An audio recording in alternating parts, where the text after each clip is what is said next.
अल्हम्दुलिल्लाहि रब्बिल आलमीन वस्सलातु वस्सलामु अला रसूलिहिल अमीन अन इब्न उमर रज़ियल्लाहु तआला अन्हुमा अन्ना रसूलल्लाह सल्लल्लाहु अलैहि वसल्लम इकामतु हद्दिन मिन हुदूदिल्लाहि खैरुम मिन मतरी अर्बईन लैलतन फ़ी बिलादिल्लाहि रवाहु इब्न माजा। हज़रत अब्दुल्ला बिन उमर रज़ी अल्लाह तआला अन्हुमा इस हदीस के रावी हैं। वो कहते हैं कि अल्लाह के नबी सल्लल्लाहु अलैहि वसल्लम ने फरमाया कि अल्लाह की हदूद में से किसी हद को नाफिज कर देना ये 40 रातों की मुसलसल बारिश से बेहतर है जो अल्लाह के इलाक़ों में बरसती है और नाजिल होती है। मेरे भाइयों और बुज़ुर्गों, माओं बहनों और बेटियों, हम सब का ये अक़ीदा और नज़रिया है और हम सब इस पर ईमान लाते हैं और हर आदमी इस बात को मानता और तस्लीम करता है कि ये कायनात जिसके अंदर हम ज़िंदगी गुजार रहे हैं ये कायनात रब की है, ये ज़मीन रब की है, ये मुल्क पाकिस्तान रब ने हमें अतिये और इनाम की शक्ल में दिया है और इसीलिए दिया है कि मुल्क पाकिस्तान में अल्लाह का दीन नाफिज हो, जारी और सारी हो।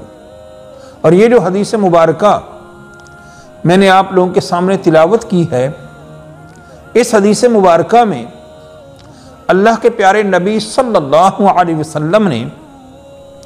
इस बात को बड़ी सराहत और वजाहत के साथ बयान फरमाया है कि अल्लाह की जो कवानीन हैं, अल्लाह की जो हदूद हैं, उन हदूद में से अगर एक हद को किसी इलाके में, किसी मुल्क में,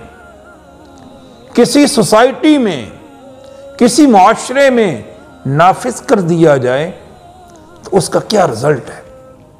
उसका क्या फ़ायदा है। फरमाया कि एक हद अगर नाफिज हो जाए तो उसका इतना बेहतरीन रिजल्ट है, इतना बेहतरीन फ़ायदा है कि अगर 40 रातें मुसलसल बारिश नाज़िल होती रहे तो उसका इतना फ़ायदा नहीं है जितना अल्लाह के कवानीन में से एक कानून के निफाज का। और फिर आप सोचें कि अगर एक कानून के निफाज का ये रिजल्ट और फ़ायदा है, एक हद के निफाज का ये फ़ायदा है, तो फिर अगर पूरा दीन कायम हो जाए, पूरा दीन नाफिज हो जाए तो फिर उसका क्या फ़ायदा होगा, उसका क्या रिजल्ट होगा। इसलिए निफाज दीन और इकामत दीन की वजह से जहाँ इंसान को आखिरत में फ़ायदा होगा वहाँ इंशाअल्लाह दुनिया में भी फ़ायदा होगा। और इसीलिए अल्लाह ताला सूरा आले इमरान में फरमाते हैं आयत नंबर 110 में कि कुंतुम खैरा उम्मतिन उखरिजत लिन्नास तामुरून बिल मारूफी व तनहौना अनिल मुनकरी व तुमिनून बिल्लाह, कि तुम बेहतरीन उम्मत हो, तुम्हें अल्लाह ताला ने लोगों की इस्लाह और फलाह के लिए पैदा किया है और तुम्हारा काम क्या है, तामुरून बिल मारूफ, नेकी का हुक्म देना, यानी भाई ऑर्डर, माशरे में नेकी को फैलाना और बुराई से खुद भी बचना और दूसरों को बचाना। तो इसलिए अल्लाह का भी मंशा ये है, अल्लाह के महबूब का भी मंशा ये है कि माशरे में नेकी को नाफिज किया जाए, माशरे में नेकी को जारी और सारी किया जाए और भाई ऑर्डर माशरे में नेकी फैले। इसीलिए अल्लाह ताला सूरा आल इमरान की आयत नंबर 103 में फरमाते हैं कि वल तकुम मिनकुम उम्मतुन यदऊना इलल खैर, तुम में लाजमन एक ग्रोह ऐसा होना चाहिए जो लोगों को खैर की तरफ बुलाए और नेकी का हुक्म दे, बुराई से खुद भी बचे और दूसरों को बचाए। तो इसलिए मैं बतौर ख़ास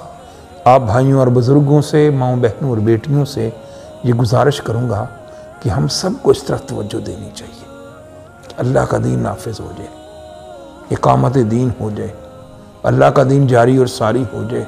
ताकि दुनिया में भी हम नेकी की बहारों को समेटें,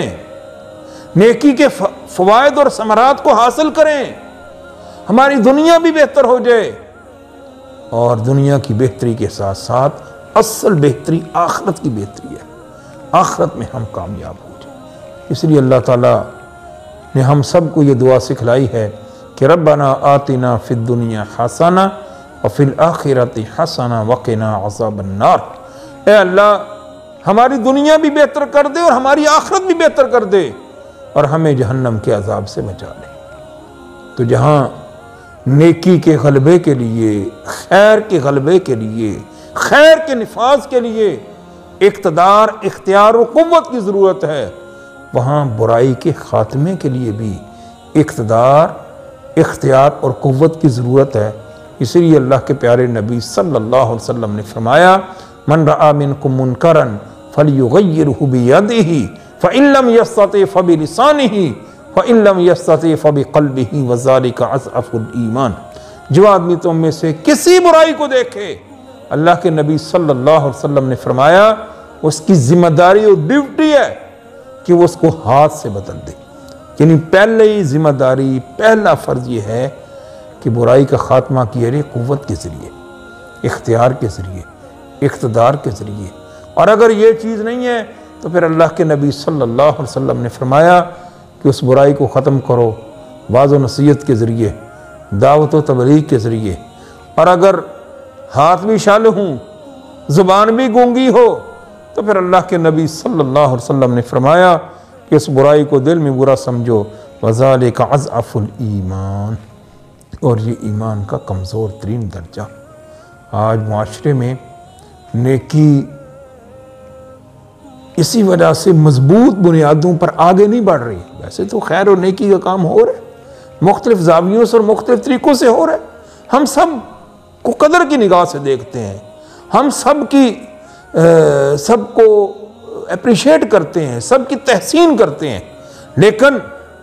जिस तरीके से मजबूत बुनियादों पर